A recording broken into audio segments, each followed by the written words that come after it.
poquito más fuerte. Ok, voy a hablar más fuerte. Ahí se... Comparto pantalla. Ya estoy habilitada para compartir. En principio sí. Ok.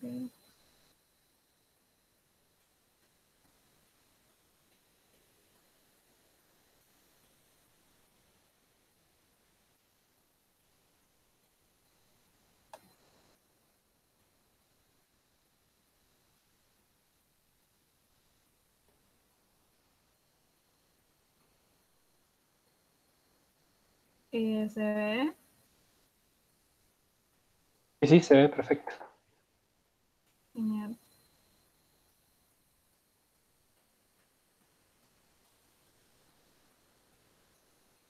Un momento. Barbie, Sí, deja de presentar y pone presentar una tab de Chrome en vez de toda la pantalla. Y elegí la tab de la presentación. ok. Eso te va a salir mejor. Genial.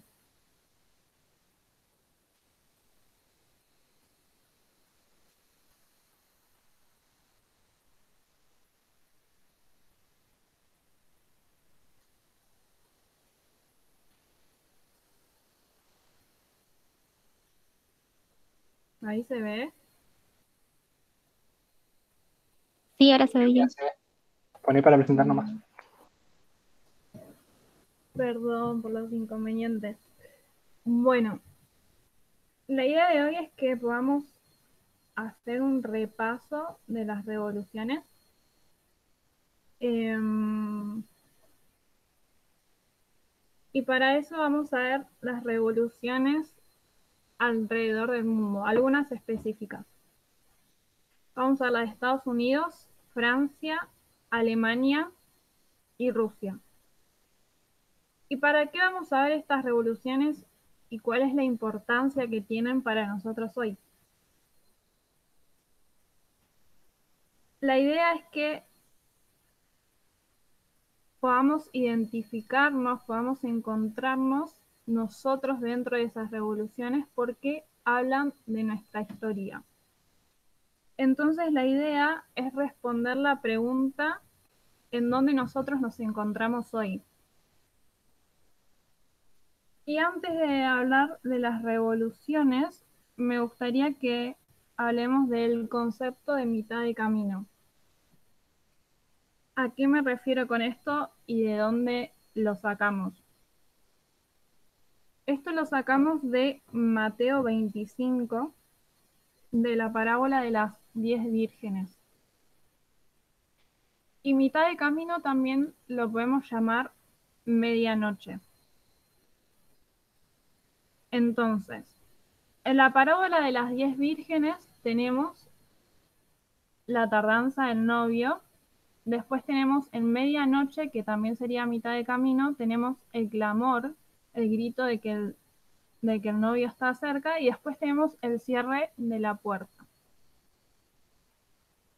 Y esto lo podemos alinear con la historia de los mileritas. La tardanza sería el 19 de abril de 1844. Medianoche sería el 21 de julio de 1844 y el cierre de puerta el 22 de octubre de 1844. Y la idea con esto es que podamos ver la tardanza para nosotros hoy, mitad de camino para nosotros y el cierre de puerta. Si tienen alguna pregunta o no entienden algo, por favor, párenme o pregúntenme. Sigo. Dije que vamos a hablar de las revoluciones. Entonces me gustaría que podamos ver este concepto de mitad de camino dentro de las revoluciones. Específicamente en dos, cuando hablo de mitad de camino. Por un lado tenemos la Revolución Francesa, que empieza en 1798 y termina en 1799. Esta es una perspectiva de la Revolución Francesa. Vamos a ver otra más. Y por otro lado tenemos la Guerra Civil Americana, que empieza en 1861 y termina en 1865. Barbie, Sí, empieza en 1798, porque tenés 1794 en el medio. tenés razón, 1789. Gracias, Emma. Error de tipeo. Gracias por la corrección. Bueno, tenemos 1789 a 1799. Esa es la Revolución Francesa. Tanto en 1794 como en 1863, esto lo podemos reconocer como mitad de camino, y tanto en la Revolución como en la Guerra Civil vemos que se empieza a ver quién está por vencer en la Revolución Francesa, así como quién está por vencer en la Guerra Civil Americana. Y un detalle importante en estas revoluciones y la guerra es que en 1799 tenemos la ascensión de Napoleón como dictador, y en Estados Unidos, en la Guerra Civil, tenemos la muerte de Abraham Lincoln, que lo llamamos la muerte de un dictador. Eso es para mitad de camino en las revoluciones. Eso es para que lo tengamos en cuenta, que lo vamos a volver a ver al final. Y cuando hablamos de las revoluciones, me gustaría que tengamos en cuenta que vamos a tener características similares, características que comparten las revoluciones y contrarrevoluciones. Una es que hay una revolución, tenemos una preparación para la contrarrevolución y luego efectivamente tenemos la contrarrevolución. Tenemos división dentro de un mismo partido, sea tanto en la revolución o en la contrarrevolución. Hay un partido que se divide por diferentes ideas. Tenemos la caída o levantamiento de un dictador, como dije antes, y por último tenemos un rol protagónico de la mujer, sea en la revolución o en la contrarrevolución o en ambas. Primero me gustaría empezar con la Revolución de Alemania. Primero me gustaría que podamos ver un poquito del contexto antes de llegar a la revolución. En Alemania está instaurada una monarquía liderada por el Kaiser Guillermo II. Estamos obviamente en el contexto de la Primera Guerra Mundial y Alemania formaba parte de la Triple Alianza. Tenemos tensiones sociales entre las clases populares y la élite de los burgueses que detentaban el poder. Tenemos la división del Partido Socialdemócrata, que es el partido que cuidaba los derechos de los trabajadores. Estaba la monarquía en Alemania, pero tenemos este partido que juega un rol muy importante en la política y jugó un rol muy importante en la revolución. ¿Por qué hay una división en este partido y por qué es importante? Como dije, se encargaban de cuidar los derechos, de abogar por los derechos de los trabajadores. Y antes de entrar en la Primera Guerra Mundial, se hizo una votación. Y dentro del partido había quienes estaban a favor de entrar a la guerra y quienes no estaban a favor. En un primer momento se hizo una división por Rosa Luxemburgo y otro líder que se separaron de la división, que se separaron del Partido Socialdemócrata por no estar de acuerdo con entrar a la guerra y formaron el Grupo Internacional de Trabajo, que luego se llamó la Liga Espartista. y quedó el Partido Socialdemócrata. Después, había un cansancio del ejército por la guerra. Alemania estaba siendo derrotada. Los frentes a los que se batallaba estaba siendo derrotada. Y en octubre de 1918, el general de la Marina hace un plan para derrotar o intentar derrotar a la Marina de Gran Bretaña. Pero esto era como una misión suicida, porque la Marina de Gran Bretaña era mucho mayor que la Marina de Alemania. Entonces, los marineros empiezan a rehusar a participar de esa misión porque era una misión suicida y ellos no querían sacrificar su vida por algo que sabía que iba a ser una derrota. Y también hay una gran influencia y repercusión dentro de la clase trabajadora de los obreros y de los que encabezaron la revolución por la Revolución Rusa. Ellos habían visto cómo si se podían formar, podían ganar el gobierno del lado del comunismo. Entonces era muy fuerte la influencia de la Revolución Rusa. En este contexto se da la revolución de Alemania. ¿Qué pasó? Hubo un motín de marineros en Wilhelmshaven el 30 de octubre. Como bien dije, los marineros se rehusaron a seguir con la misión porque no querían morir y sacaron a los oficiales y este motín se esparció a través de todo el ejército, no solo fue la marina. ¿Qué pasó también? Hubo huelgas de trabajadores, especialmente en Berlín, donde era el foco de la concentración de los obreros. Los trabajadores, los obreros salieron de las fábricas y se juntaron todos para ir al centro de Berlín.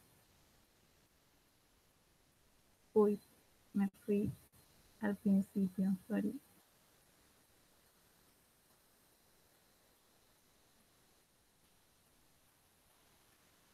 Perdón.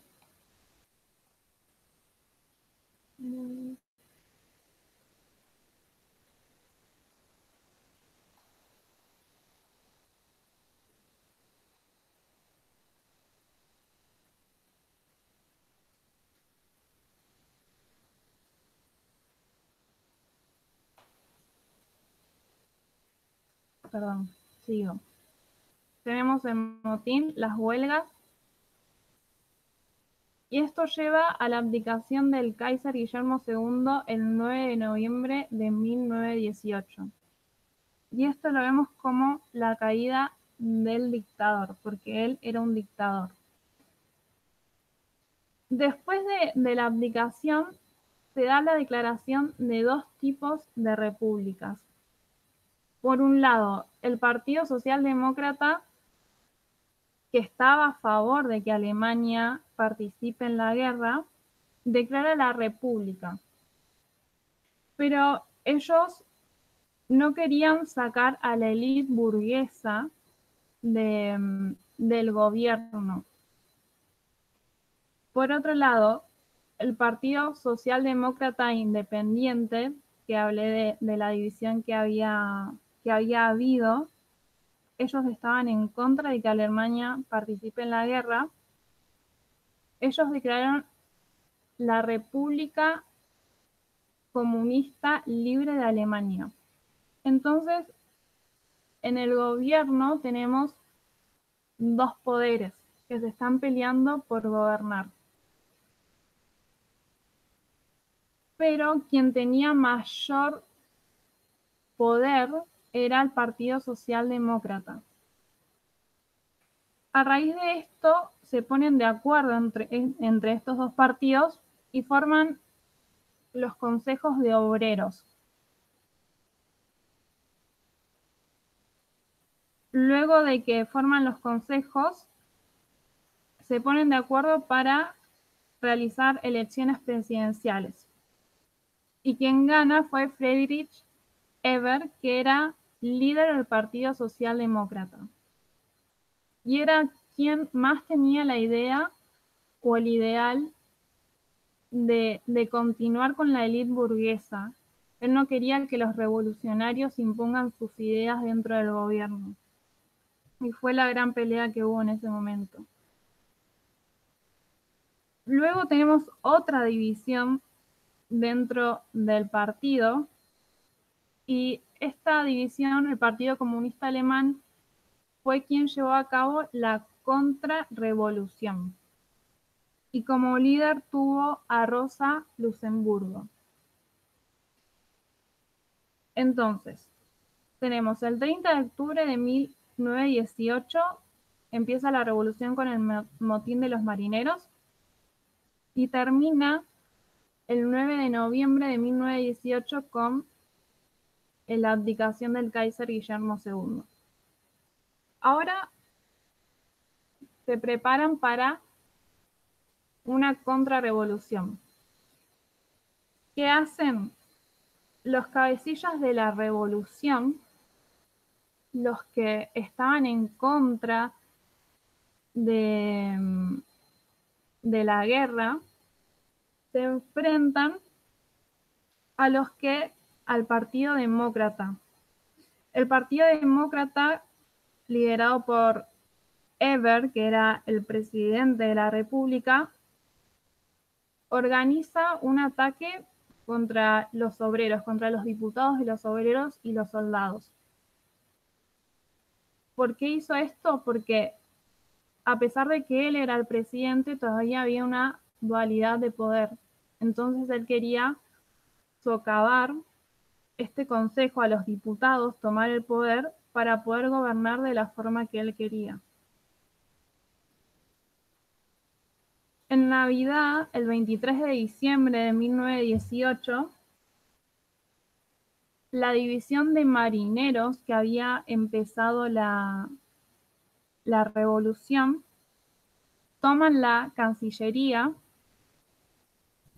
la principal Cancillería, y nuevamente Friedrich Ebert vuelve a mandar el ejército que forma para socavar este motín, esta tomada de la Cancillería, pero la división gana. Y Friedrich, obviamente, el ejército queda derrotado. Ahora tenemos la contrarrevolución. ¿Qué es lo que originó la contrarrevolución? Fue la destitución del presidente de policía, miembro del Partido Socialdemócrata Independiente. Friedrich Ebert sacó del puesto a un miembro del Partido Socialdemócrata Independiente, que era opuesto al de él.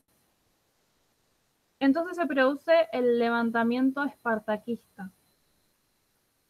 El levantamiento espartaquista fueron huelgas armadas de obreros revolucionarios que contaron con el apoyo de la Liga Espartaquista. Si bien no fue la Liga quien llevó adelante el levantamiento, se le nombra espartaquista o se la denomina así por la importancia que tenían los líderes de la Liga.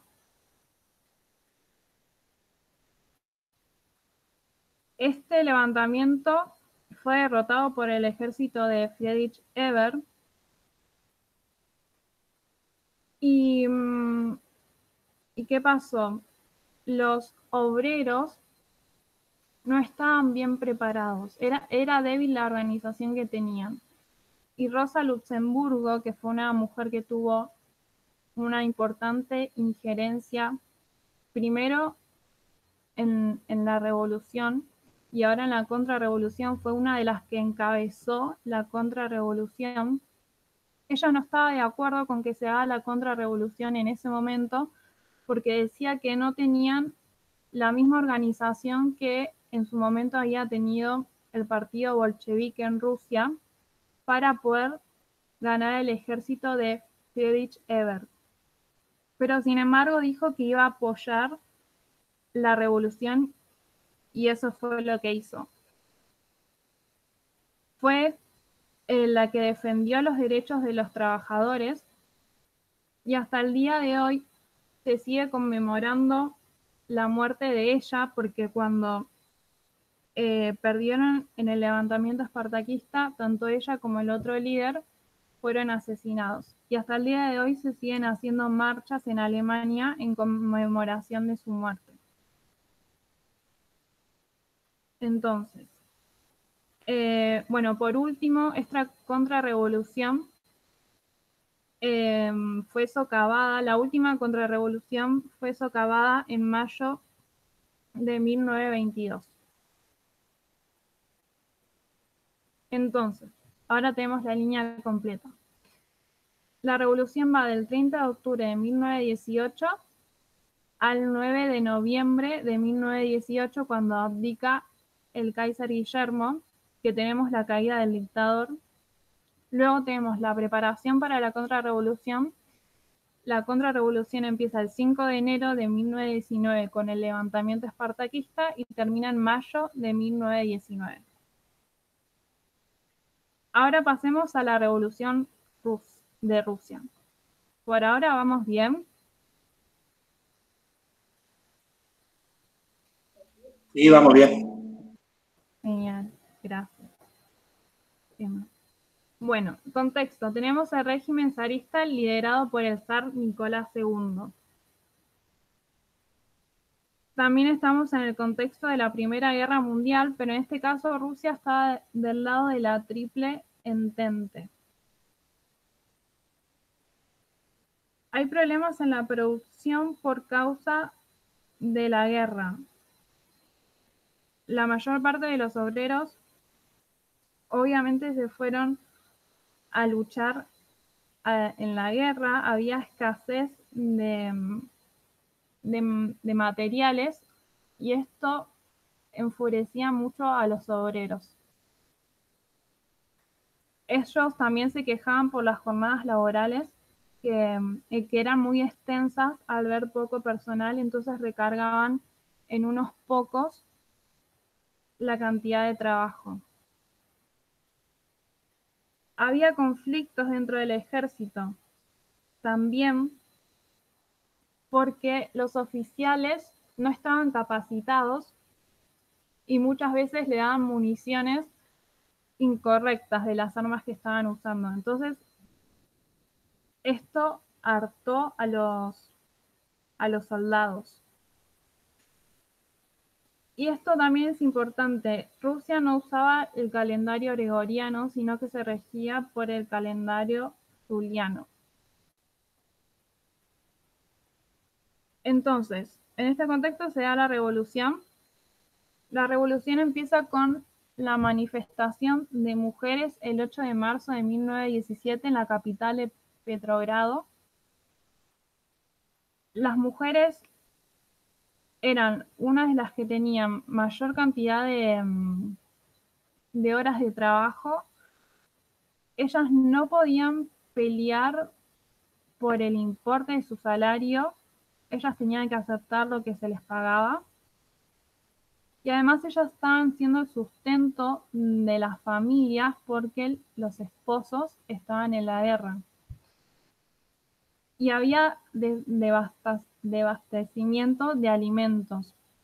Entonces, ¿qué hicieron? Se organizaron y el 8 de marzo de 1917, que en el calendario juliano es en febrero, se organizaron y comenzaron a reunirse en Petrogrado.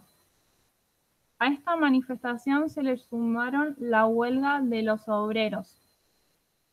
Los hombres salieron de las fábricas y se unieron a esta manifestación. Esto hace que abdique el zar Nicolás II el 15 de marzo.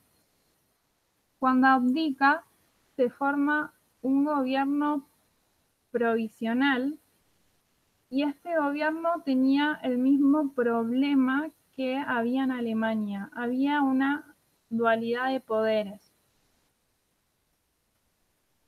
¿Por qué? Hay una división. Por un lado está el Partido Democrático Constitucional, que estaba liderado por la burguesía liberal, que ellos también no querían perder la organización zarista, querían seguir. Y por otro lado estaban los soviets, que eran el Consejo de Obreros que lo había creado el pueblo.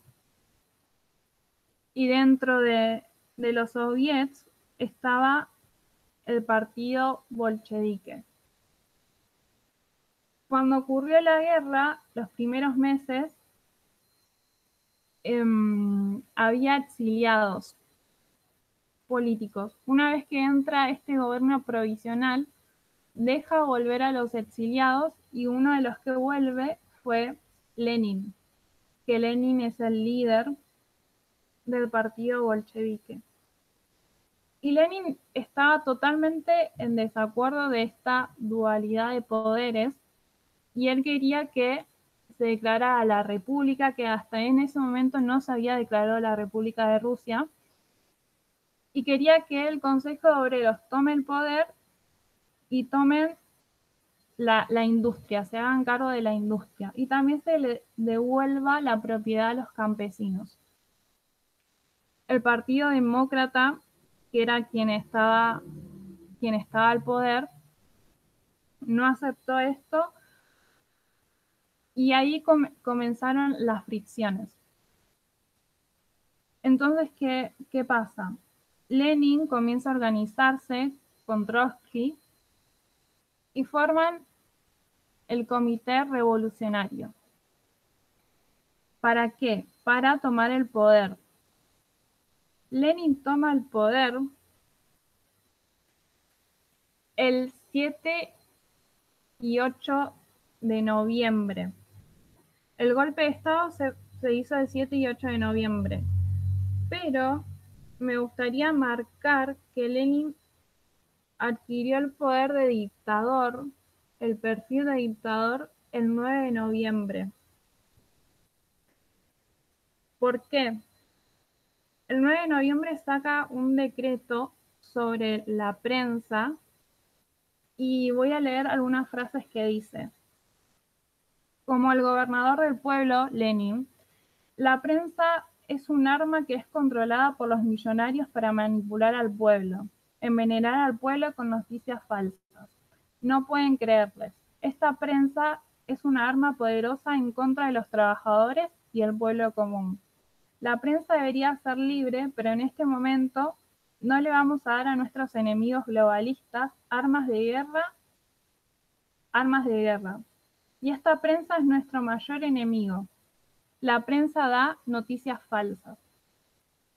Está controlada por los adinerados y es la mayor amenaza. Entonces, ¿qué hace Lenin? Censura la prensa, porque dice que la prensa era enemigo del pueblo y les daba noticias falsas. A partir de esto, Lenin se convierte en un dictador. Y sabemos que el Partido Democrático, la burguesía liberal, estaba en contra de las ideas de Lenin y el Partido Bolchevique. Entonces comienza la preparación para la contrarrevolución.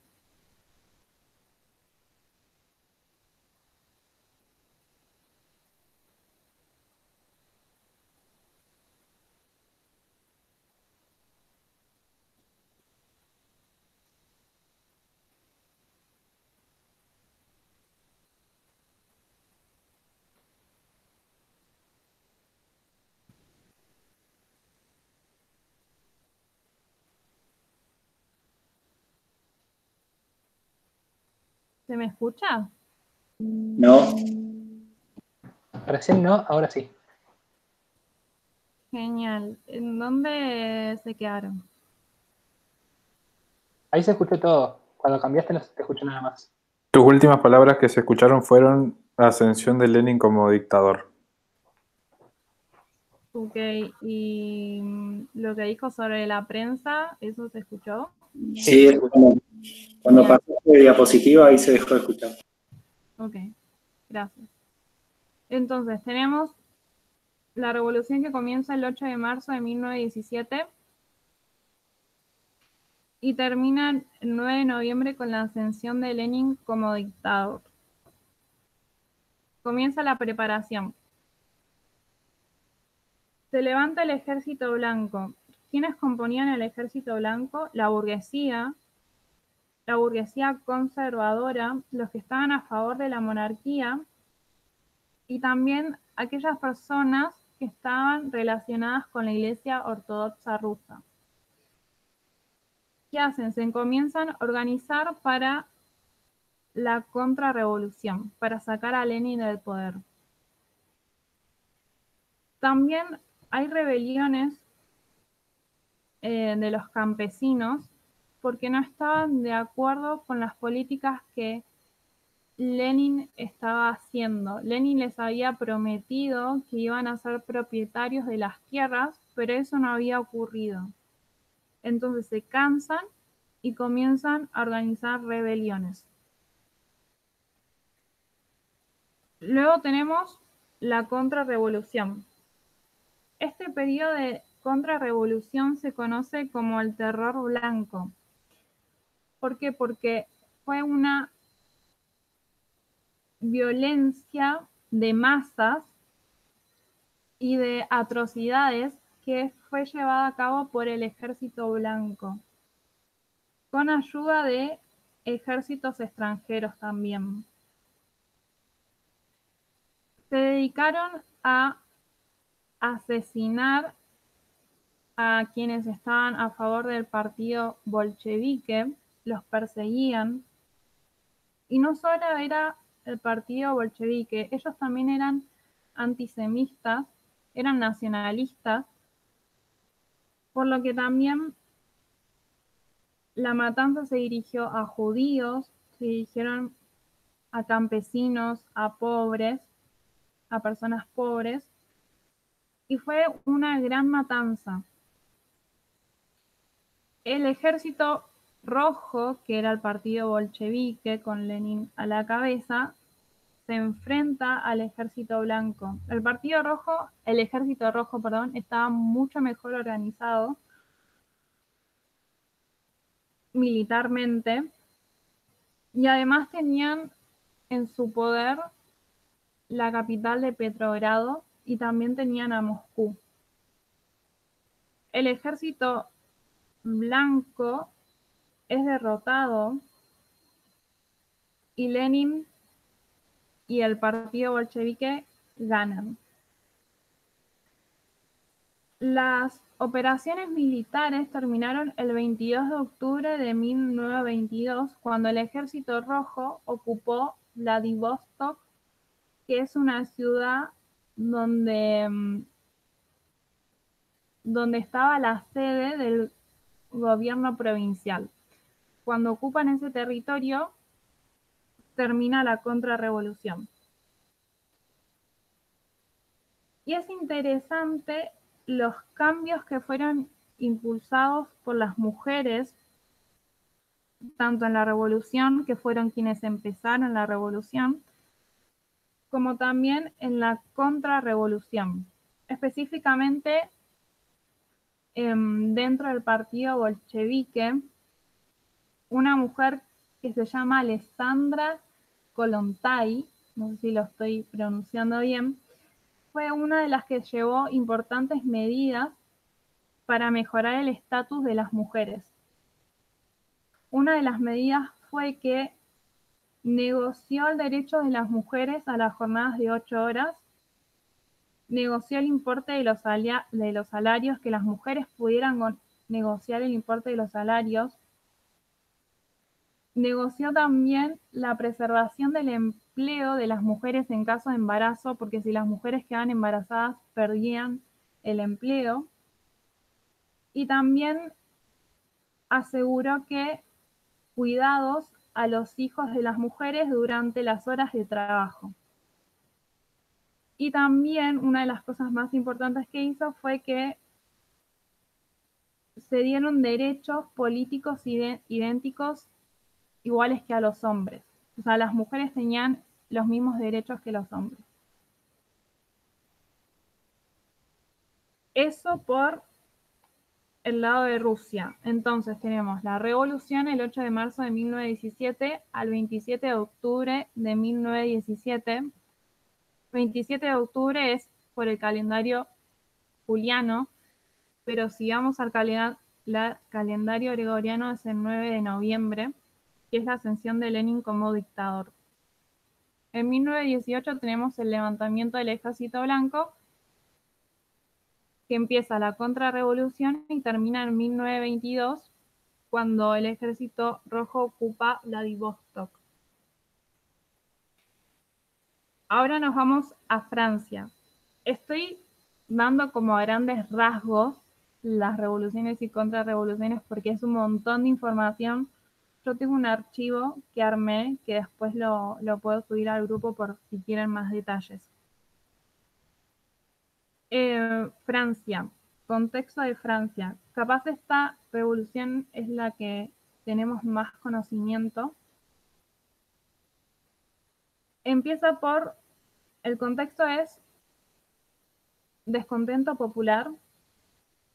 Las clases populares y del campesinado están empobrecidas por la subida de los precios, en especial de los cereales y el pan, que es la base de la alimentación. Y también estaban cansados del incremento de los impuestos. Tenemos que empiezan a haber nuevas ideas políticas, ideas de Voltaire, como los conceptos que conocemos, los tres conceptos: libertad, fraternidad e igualdad, que fueron los conceptos famosos de la revolución. Por otro lado, también tenemos problemas económicos. El Estado tenía una gran deuda y para pagar esta deuda lo que hacían era aumentar los impuestos. Pero estos impuestos no los pagaba la nobleza, sino que los pagaban las clases populares, los campesinos. Ante esta situación, se da la revolución. Se forma una Asamblea Nacional que estaba a cargo del tercer estado, que el tercer estado era la parte de la clase obrera de los campesinos que tenían derecho a voto. Ellos se cansan de las diferencias sociales y proclaman la Asamblea Nacional con el propósito de escribir una constitución. Ellos decían que no se iban a ir de la Asamblea Nacional hasta que Francia tenga una constitución. La primera medida que hizo esta asamblea fue la de declarar los derechos del hombre y del ciudadano. Y luego comenzaron a reunirse para decidir el tipo de gobierno, la forma de gobierno. Lo que hicieron fue establecer una república, pero dentro de este gobierno había gran contra de parte de la burguesía. Entonces acá también tenemos una división, tenemos una dualidad de poderes. El pueblo obviamente estaba a favor de la Asamblea Nacional, porque eran quienes abogaban por sus derechos, porque estaba compuesta de obreros y campesinos. Y para dar apoyo a a la asamblea, lo que hacen es que el 14 de julio el pueblo toma la fortaleza de la Bastilla, que era un símbolo muy importante del gobierno de la monarquía. Hacen esto para apoyar a la Asamblea Nacional. Esto fue un enfrentamiento muy sangriento, murieron muchísimas personas y esto hizo que la revolución, las repercusiones se vayan yendo por toda Francia, fue creciendo. Cuando la asamblea toma el poder, una de las cosas que hace también es hacer cambios en la organización de la Iglesia Católica. La Iglesia Católica comienza a depender del Estado, antes no dependía del Estado, la Iglesia podía fijar impuestos y era algo de que la clase trabajadora estaba en contra, ahora se le saca eso. Y además se eliminaron los privilegios que tenían. La asamblea se sigue reuniendo, pero con el favor del pueblo, los monarcas se dan por vencidos y la asamblea vuelve a sacar una constitución y forma la Convención de Salvación Pública, que se encargaba del poder ejecutivo, que era liderado por los jacobinos. La revolución también se conoce como el Reino de Terror, que fue liderado por Robespierre, que era el líder de los jacobinos. ¿Por qué ese Reino del Terror? Porque, y según lo que decía Robespierre, es que se aplicaba inmediatamente la justicia republicana con el objetivo de neutralizar a los enemigos de la República. Entonces, para justificar proteger el gobierno, proteger a la República, se comenzó a hacer una matanza de personas que ellos creían que estaban en contra de la República. Aproximadamente durante esta revolución, durante este reino del terror, murieron 40.000 personas más o menos. Se asesinaron a 40.000 personas. Y además se arrestaba a dirigentes políticos y se los enjuiciaba sin que ellos tuvieran defensa. Una de las cosas que hizo Robespierre es que instauró el calendario republicano y hicieron esto con la idea de sacar a Dios del calendario. Ellos se llamaban ateos y no querían que Dios tenga participación dentro del gobierno. Instauran un calendario especial. Este periodo de revolución termina con la reacción de Termidor el 18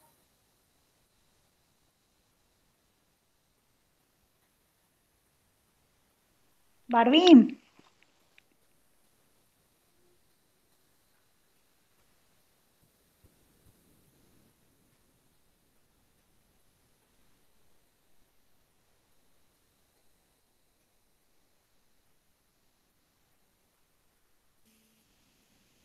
Amiga, se dejó de escuchar, ¿eh?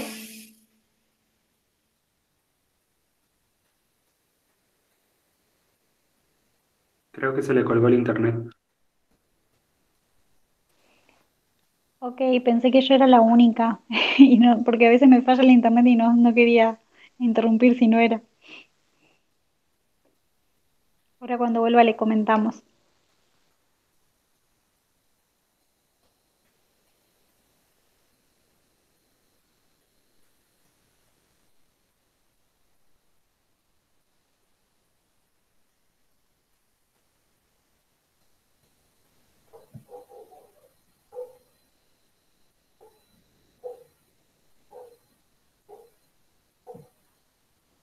Ahí le estoy escribiendo a Barbie. Ok.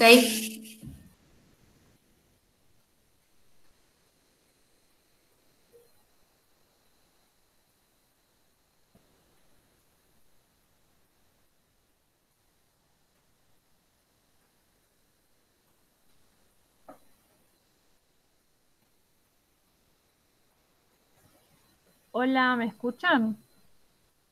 Sí, Ahora ahora sí. sí, Barbie, se cortó por un buen rato. ¿Vos seguiste hablando todo ese tiempo? Perdón, anda muy mal mi internet hoy. Yo pensé que era el mío, entonces no quería interrumpir por las dudas, pero después vi que a todos nadie te podía escuchar. Ahora Termidor. sí me Te quedaste en escuchan. termidor. ¿Me escuchan? Sí, Barbie. Genial. Em, Me quedé en termidor entonces. Bueno, la reacción termidor se llama termidor, tiene el nombre de termidor porque se da el 9 de termidor, que si vemos el calendario republicano, que yo no lo puse en el archivo que tengo, está más detallado y lo pueden ver ahí después. El mes termidor es el mes 11 del calendario republicano. Entonces, por eso, simbólicamente, a mí me gustaría decir que es el 9-11, que es el 9 de termidor. ¿Qué pasó? El ejército blanco estaba cansado de, de la dictadura de Robespierre y el 8 de termidor Robespierre da un discurso en la convención y empieza a hablar de abusos y de abusos que había dentro de su mismo partido. Y le empieza a echar la culpa a esas personas que no nombra sobre las atrocidades que se había dado dentro de su gobierno.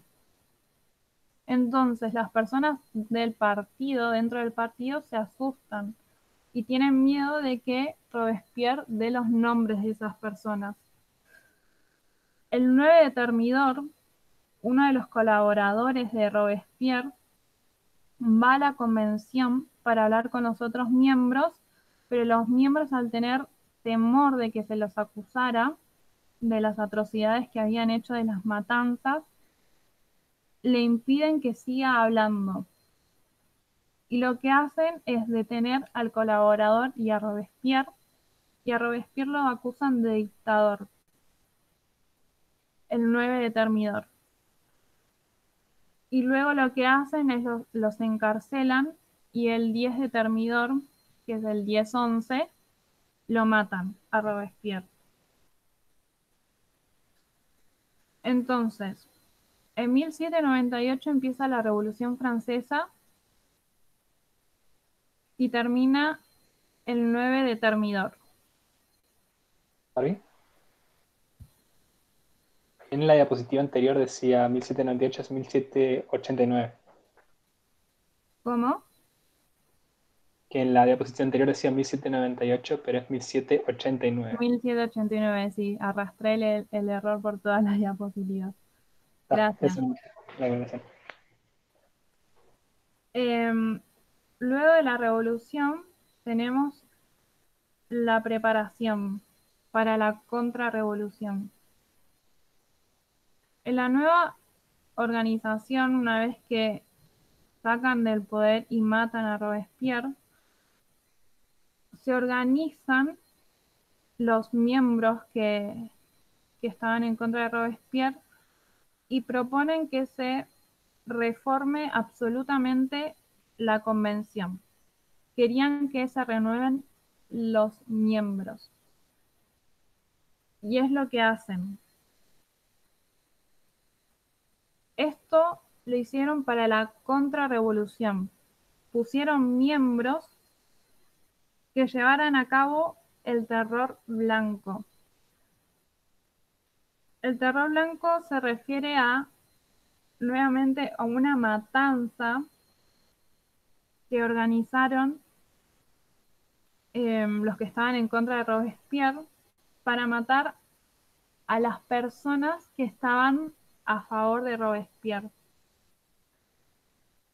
También encarcelaron a las personas sin dejarlos defenderse, al igual que hicieron con Robespierre. Lo acusaron de, uno de los motivos por lo que lo acusaron de dictador fue porque prohibió la defensa de los políticos que apresaba, pero en esta contrarrevolución hicieron exactamente lo mismo. Se encargaron de quitar absolutamente todos los símbolos de los jacobinos. No querían que haya más nadie que tuviera los pensamientos de los jacobinos. Y luego, ¿qué hicieron? Se formó una nueva constitución en 1795 y esta constitución dio lugar al directorio que estaba formado por 5 personas. Y aquí aparece Napoleón. Napoleón en este momento, en la revolución, en la preparación y al principio de la contrarrevolución, Napoleón estaba en una misión en Egipto. Y al final de esta misión no le estaba yendo tan bien y al escuchar las noticias que le llegaban, que leían los diarios, decidió volver a Francia. Y también decidió volver a Francia porque uno de los miembros del comité lo llamó para realizar un golpe de Estado e instalar una nueva constitución, porque dentro del directorio no había ideas unánimes. Entonces, ¿qué hace? Napoleón vuelve a Francia, se junta con este miembro del directorio que quiere organizar el golpe de Estado y lo llevan a cabo el 9 de noviembre, que en el calendario republicano sería el 18 de Brumario. ¿Qué hace Napoleón? Napoleón toma todos los palacios con su ejército y al otro día instala un nuevo gobierno, donde él se coloca como primer cónsul. Y lo que hace Napoleón es que centró absolutamente todo el poder en él. Y lo que hace es que también se convierte en cónsul vitalicio, con el derecho a designar su sucesor. Entonces, por eso decimos que esta es la ascensión de Napoleón como dictador. Entonces, tenemos en 1789 a 9 del 11 la revolución. Después tenemos la contrarrevolución de 1795 a 1799. Estados Unidos. Esta la hemos estudiado bastantes veces. Acá vamos a hablar de la guerra civil y de la guerra de la independencia. El contexto es, hay una división dentro de Estados Unidos por el tema de la esclavitud. Esto hace que haya nuevamente como una dualidad de poderes y se forme y se dé lugar a la guerra civil, que también me gustaría decir que es una revolución. Se da la división en América por el lado los confederados que están a favor de que siga la esclavitud y por el otro lado la Unión que querían abolir la esclavitud. Dentro de quienes estaban que querían abolir la esclavitud, uno de ellos era Abraham Lincoln, que en medio de estos problemas, de esta división, se da las elecciones presidenciales. Abraham Lincoln gana el 4 de marzo de 1861, jura como presidente y una vez que jura comienzan las hostilidades. Las hostilidades comenzaron el 12 de abril de 1861, cuando las fuerzas confederadas dispararon contra Fort Sumter. Una vez que toman este lugar, las fuerzas confederadas, se desata la guerra civil.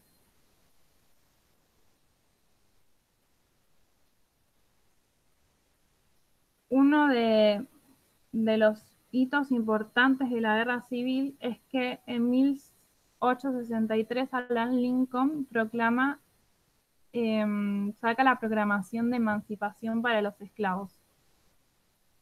Y esto fue un punto decisivo en la guerra por la fuerza con la que pelearon los confederados contra la Unión. Desde 1861 que comenzó la guerra civil hasta 1863,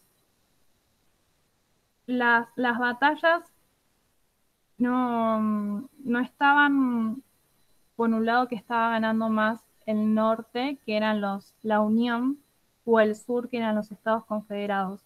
A partir de 1863, los Estados Confederados, perdón, la Unión, el norte, comienza a ganar las guerras, las batallas. Entonces, a partir de 1863 vemos que la guerra se está perfilando para un triunfo para la Unión. La guerra civil, como sabemos, termina en 1865, cuando el ejército de los confederados al mando de Lee se rinde.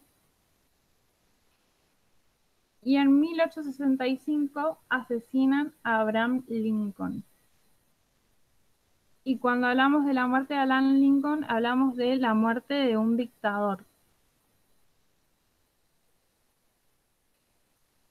Una de las personas, una de las mujeres importantes dentro de esta guerra civil revolución fue Harriet Tubman, que fue una mujer negra que había sido esclava, pero logra escapar 2 años antes de la guerra civil americana.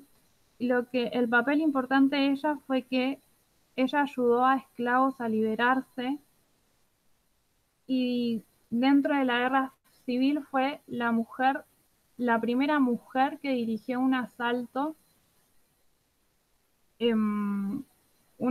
militar. También era enfermera, ayudaba a las personas que estaban heridas, pero lo más importante fue que dirigió un asalto armado. Dirigió 4 asaltos armados, en donde obviamente Harriet Tubman estaba del lado de la Unión, del lado del Ejército del Norte. Y por la lideranza de ella, porque ella conocía los lugares, el ejército obtuvo las victorias en esas batallas. Y acá me gustaría hacer una aclaración, porque cuando hablamos de Estados Unidos, voy a hablar de la guerra civil que acabé de explicar y también de la guerra de la independencia. Pero primero empecé a hablar de la guerra civil y ahora me voy a volver unos años más atrás para hablar de la guerra de la independencia y decir que esa fue la contrarrevolución. Bueno, acá tenemos lo que ya hablamos, la revolución. Y me voy a volver para atrás. Voy a volver a 1775, a la guerra de la independencia. Ahora voy a explicar por qué hago esto. Pero antes de que se diera la guerra de la independencia, Benjamin Franklin organiza el primer Congreso Continental con las colonias americanas que estaban bajo el gobierno de Gran Bretaña. Se organizan para llevar a cabo la independencia. Ellos ya no querían estar más bajo el mando de la colonia de Gran Bretaña. Entonces se organizan. Esto derivó a la Guerra de la Independencia. Comenzó el 19 de abril con la batalla de Lexington y Concord en 1775. Entonces, llamo revolución, que sería la guerra civil, que va de 1861 a 1865. Y la contrarrevolución, que va de 1775, y no le puse un fin. ¿Por qué hago esto al revés? Está como invertido. Para entender esto, me gustaría que podamos acordarnos de la metodología de quiasmo, que se los puse ahí abajo. En la historia de América sabemos que primero tenemos la guerra de la independencia y después la guerra civil. Pero en nuestra historia, y digo nuestra historia porque utilizamos la Revolución de América para hablar de nuestra historia, primero tenemos la guerra civil y después tenemos la guerra de la independencia. Y ahí tenemos el quiasmo. No sé si se me entendió.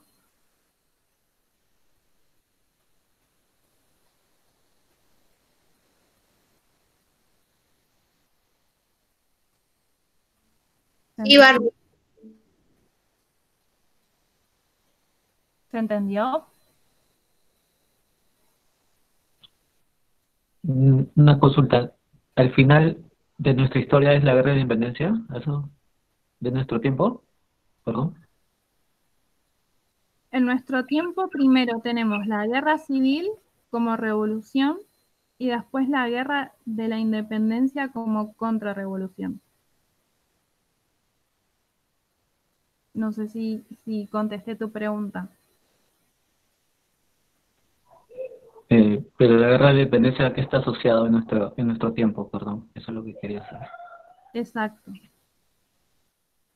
Pero primero se empieza con la guerra civil, que sería la revolución, y como contrarrevolución la guerra de la independencia.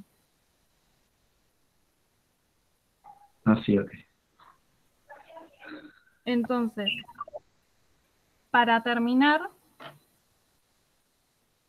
me gustaría que podamos aplicar lo que vimos para nuestro tiempo. Y para eso me gustaría que utilicemos la metodología de parábolas. Que vamos de lo literal, que acabamos de ver las revoluciones, a lo simbólico. Lo simbólico sería para aplicarlo a nosotros hoy. Y habíamos visto al principio el tema de mitad de camino. Y habíamos dicho que 1794 y 1863 son puntos donde se ve quién está por ganar la revolución o las revoluciones, perdón. En 2014 vemos lo mismo. Y en nuestro tiempo la revolución comienza en el 2001 y termina en el 2019. En el 2019 se da una preparación y en el 2020 comienza la contrarrevolución. Para entender un poco por qué fijamos estas fechas, sabemos que en 2001 tiene que comenzar una revolución. En 2001, en Estados Unidos, como uno de los hitos principales dentro de ese año, tenemos la caída de las Torres Gemelas. Y esto fue un punto de inflexión muy grande en Estados Unidos, especialmente en la política exterior. Antes del atentado de las Torres Gemelas, la política exterior de Estados Unidos era totalmente diferente. Era una política exterior débil, porque Estados Unidos se enfocaba en las políticas públicas, tenía gran interés en las políticas dentro del país. No estaba interesado por obtener más poder, más injerencia fuera del país. A pesar de que en ese momento era una de las grandes potencias, pero no estaba interesado en tener esa injerencia. Pero una vez que ocurre el atentado en Estados Unidos, el atentado en las Torres Gemelas, esto cambia absolutamente. Comenzaron a hacer medidas proteccionistas para protegerse del exterior y además cambiaron su visión con respecto al mundo. Ahora querían proyectar el poder a las otras naciones. Y esto lo hicieron a raíz del atentado. Y lo mismo podemos ver en las revoluciones, por ahí comparando, que las revoluciones, en los contextos que habíamos visto, habían empezado, o uno de los motivos fueron por las guerras que había en ese momento. En ese momento eran la Primera Guerra Mundial. Y en este caso tenemos un atentado. Y a raíz de eso cambian las políticas, a raíz de eso se organizan de una forma diferente. Y me gustaría aclarar que, como dije, esto es simbólico. No va a ser igual a las revoluciones por las que estuvimos hablando. Son semejantes, no iguales. Y también dentro de esta revolución y a raíz del atentado tenemos una división dentro de Estados Unidos por la guerra de Irak. La guerra de Irak fue uno de los motivos por el cual más se vio la división dentro de los partidos, porque había gente que no estaba a favor de la guerra y había gente que estaba en contra. Y lo mismo vimos en las revoluciones. Tenemos divisiones de partidos, tanto en Alemania, en Rusia y en Francia, por la participación o no de las guerras. Y acá en Estados Unidos vemos lo mismo. Hay una división dentro del gobierno, una división política por la guerra de Irak. Después tenemos en 2014 como mitad de camino. Y había dicho que mitad de camino es porque podemos ver quién comienza a ganar la revolución. Y en este caso, en Estados Unidos podemos ver el Partido Democrático y el Partido Republicano. Y en 2014, en ese momento estaba gobernando Obama era el presidente, tenemos los republicanos que tienen gran injerencia en la política y gran poder. Y lo que hacen es que le impiden a Obama que ponga los jueces que él quería en la corte. Con esto impiden que Obama tenga injerencia para sacar leyes. Empiezan a tomar más poder dentro del poder judicial y también comienzan a haber fallos dentro de la corte, fallos a favor de políticas conservadoras. Uno de los mayores, más famosos fallos fue Hobby Lobby, que era una empresa que fue a la corte porque ellos estaban en contra de darle a los empleados,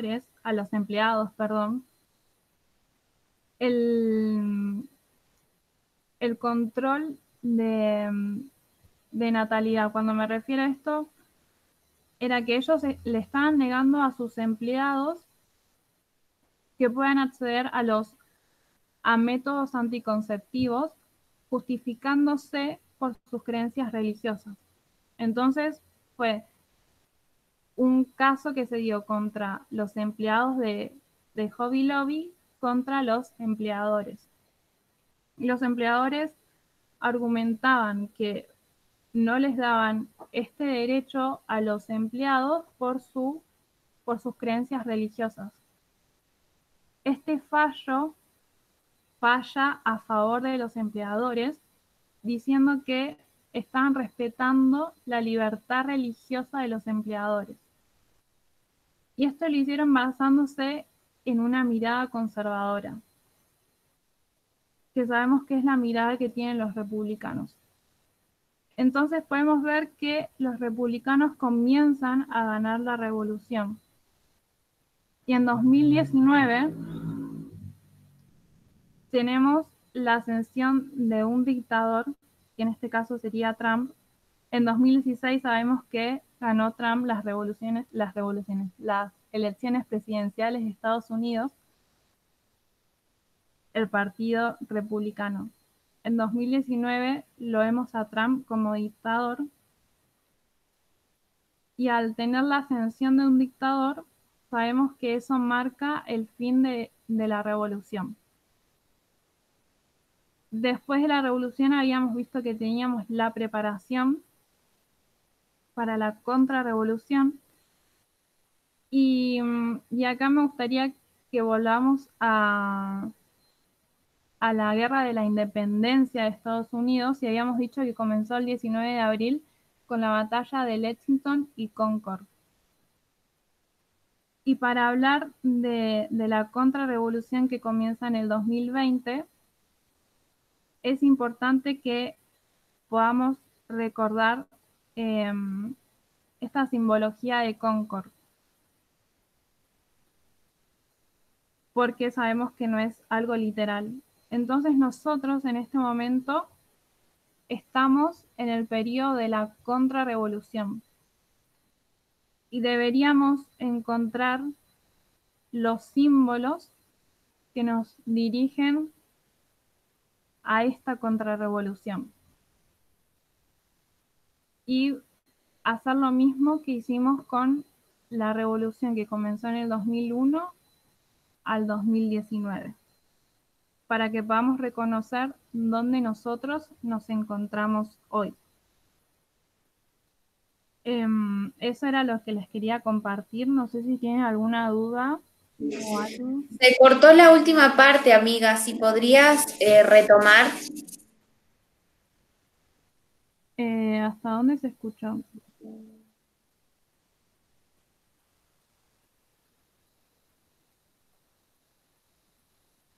A mí me parece que Tania, cortó Cecilia. fuiste vos nomás, ¿eh? Yo escuché todo. Ah, ok, bueno, yo escuché cortado entonces. No pasa nada. Barbie, se te escuchó bien. Ok, genial. No sé si quieren que oremos y después hacemos, si quieren, preguntas.